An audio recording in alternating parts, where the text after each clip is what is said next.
Guys, I heard that Hey. Avery is 1 year old. You survived. A year wiser, a year older. Yeah? I guess. The hair is not turning white, man. Nah, I think that we are getting better and better every single day. That is the whole point. Língua, linguado, linguiça, e que preguiça, boca precisa justiça, meus pais na Suíça. Look, you can take a video of that, but blur it, please. Don't show what exactly is there yet, because this is basically how we're gonna build the advanced sourcing agent. Is this round one of investment? Almost there. We are raising right now. So we are trying to figure out a workflow that makes sense and goes just beyond emails, one step further to improve the candidate's experience. Don't forget about the rest, yeah? Yeah. So we're gonna be easy peasy. Fourth version of it, yeah? He's a pro. First time. I'm not playing against him. There we go. Don't listen to Bogdan, yeah? That's the first competition, yeah? Oh, okay.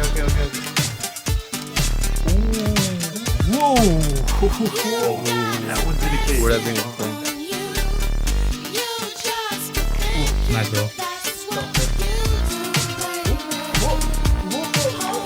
Dude, nice. Yeah. I mean, if you're doing, you should talk about it.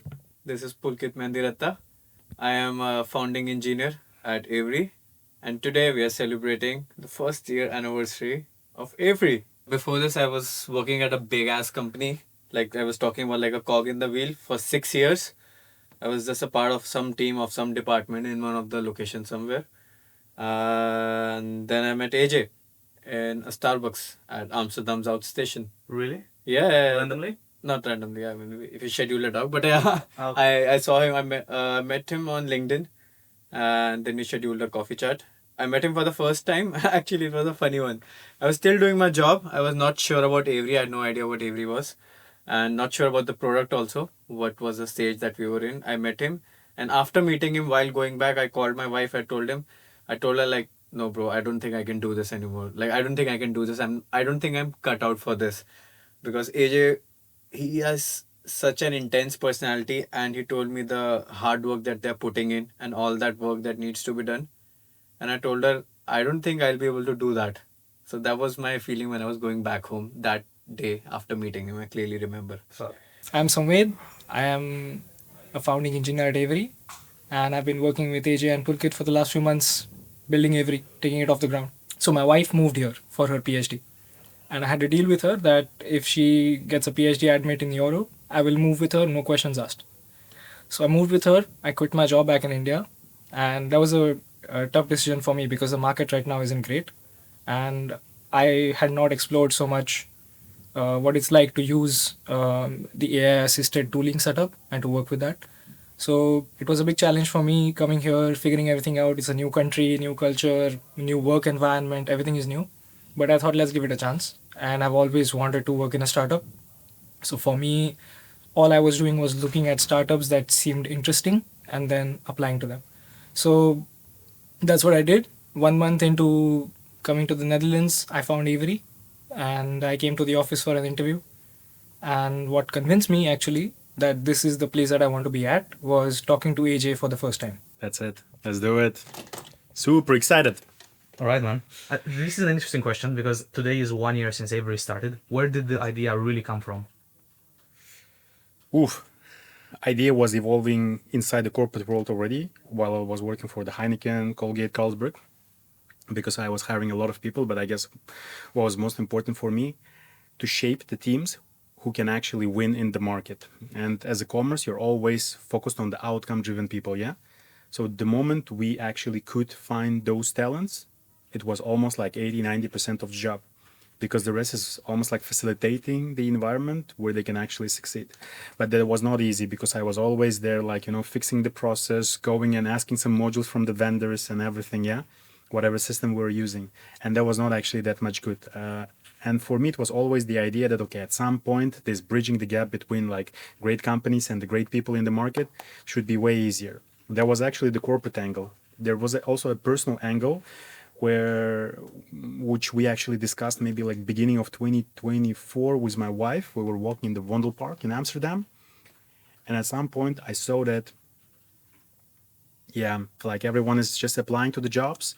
They don't get proper feedback. The companies are struggling to find great talents. And for me, it was a question like, okay, why it's still an issue in 2024, because we already have AI, we have like all the technology where we can actually bridge this, yeah? Because he told me you have to be in the office at 9 a.m. Yeah. I'm like, 9 a.m.? He's like, yeah, 9 a.m. in Rotterdam. I'm like, bro, I wake up at 11 every day. Like, I can't wake up before 10:30 even if I want to. And you're telling me to be in the office at 9 a.m. But That's physically not possible. you got used to it eventually. I think so. How was the first time you woke up at 9 a.m.? Oh, very difficult. Yeah, so what's happening right now from a technological standpoint is because LLMs have gotten to a point where they are somewhat intelligent, we are in an ecosystem where there's opportunities for new companies and new products. So if this same company was being founded 4 years ago, I would be like, maybe it won't work. But given the landscape of technology, yes, there's definitely scope and yeah, it can work. There has been so much learning in the past 3 months. I would call it as a miracle. Like, we are working at the edge of technology. Whatever technology, the frontier technology that the world has to offer, we are using all of that in the max mode to maximize our output. Like, we are just two people who are building the product right now. Yeah. And the output that I see, it's insane. Like, I could not have imagined this would be possible a few months back, because of course AI wasn't there, the technology wasn't there. But then I did not imagine myself also being able to harness it so well. The thing with any startup is it can always fail. It's always there. But then that's true of most things you do in life. There's always the chance of failure. But given what's happening right now, like I said, given the landscape, there is a great chance of success too. So you can always fail, but if you keep focusing on that, then you can't build amazing things. That's the way I look at it. So I guess, yeah, that was the beginning. And then I met the Builders Startup Studio, because basically I was searching for a partner who can actually help me out to make it happen. Because, yeah, the idea is great, the capabilities, the capacity is great. But at the same time, you need someone super hands-on next to you who can actually support you and back you up, yeah? Okay, good to go? I really love his crazy energy and the fact that he is like super transparent and communicative about every single thing he wants. So I think the clarity in anything he is saying makes it only easier. So where probably others will see it as like, okay, there is a lot of emotions behind, so that can make it feel hard for others. For me, it's only a gift. So I like a founder to have, the raw version of a person. And I think AJ is very passionate about what he does. He's really good at communication in different styles, right? So he knows what kind of stakeholder he's talking to. And when things are not going his way or they're going his way, you'll see the energy change. And I think that's really good. So to work with him is... Pure. Yeah, that's well said, pure. I think this question stems from the fact that all founders are a bit difficult to work with because they're passionate. And whilst I don't like the word passion, I think it shows the right energy, towards a goal, go there. That's AJ. And I think, Pulkit, Saunved, founding engineers, great guys to work with, very productive. They're very collaborative with each other, so they help each other to get to the next level. And they're never in a bad mood. You type 2 times faster. Or at least 1.8. Whoever's gonna win is gonna stay with the same salary, but whoever is gonna lose, And we're gonna reduce it by 20%. No, by the ratio of 1, 2, 3. Now.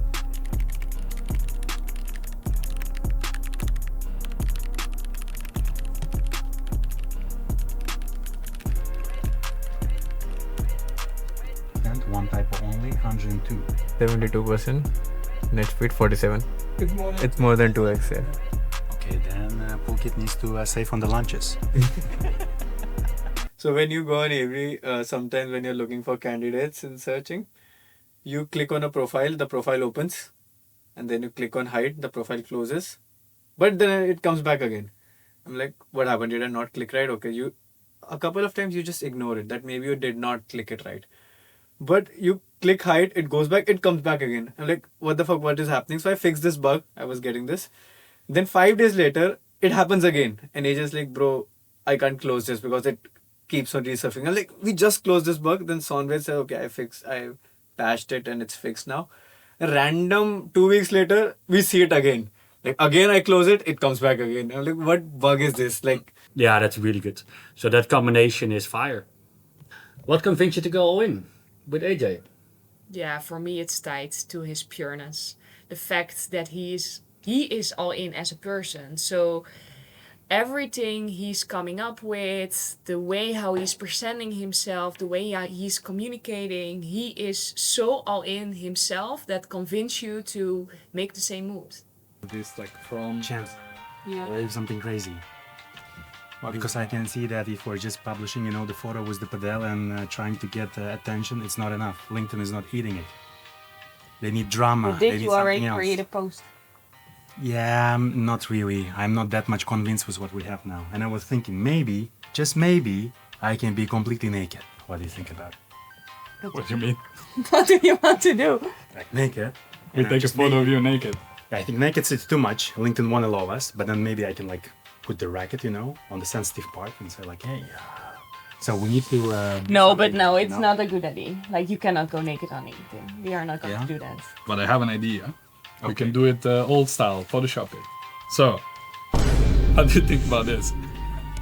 I think it's too wild, but LinkedIn will love it. Yeah. Okay, Sharon, what do you think about it? Now let's see, man. I don't know. You cannot publish this. Talking with people, I do talk with a lot of them to get to the conclusion of like who to work with. But like I did had a conversation with AJ and his, I think it's every single time it's just tied to the fact that he's like honest, upfront, super energetic and a lot. There is so much going on. And I do like that, but for me personally, I always look to that moment that someone will amaze me in the process. So when you come to the room and you have that conversation and no matter what, you want to get to an answer together, that did happen for us. So there were a lot of emotions going up and down, challenging each other, but then still getting to the vibe of like, okay, we can do this together. I think that was for me the convincing part, what did amaze me. And that was for me the moment that I thought like, yeah, we need to do this. I am that type of person who actually, if I'm going to something, I'm like going all. I don't have the plan B, I don't have plan C, because for me, giving up is not an option, it's not in my blood. And that was like a super, super big mission for me. Like, okay, fix not just the issue, but build a company which makes sense for the market, but also like create a greater impact, yeah? So that's what basically motivates me every morning to come actually and keep fixing. Why? Because we didn't build something great yet. We know because there are a lot of rooms for improvement and we're keep improving, and you can see like the boys are working super hard on that. And it's not just boys are working because they know what to do, but they are like in constant contact with our customers, in constant contact with our design partners to really keep building the right things. But for me, just seeing that passion, seeing how we are actually doing on a monthly basis, the progress every day we make, I don't have any other option. So that's why I'm all in. I already used all my savings. I quit all my gigs. I quit all my projects and everything. So I don't have anything else. And sometimes people actually joking like, okay, you have a kid, but is your kid or your family is actually the first? And I always say like, no, Avery is first. And then I have my family and then the rest. Keep pushing it every day, because there are some days when you don't see any progress. You don't see that you have enough support from everyone around. You don't see that even you're doing the right things. You're basically questioning the existence of yourself, but the existence of your company and your idea. And I guess just keep pushing yourself again and again that, okay, there are huge reason to make it happen. If there is no direct way, there should be like another way. There should be like route B, route 3, route C. And eventually you will crack this case, yeah? So I guess that's what we are keep doing. And I think it's on the founder's shoulder that don't stop to do that. Like every morning you have to show up, you have to be positive, you have to keep believing in the product, you have to keep believing in whatever you're doing, because otherwise, the people around yourself, they can feel it, they can sense it. And whenever you're down, they can also see that, okay, something is really not good there, yeah? So this is what you need to do, even in 5 years. And did it more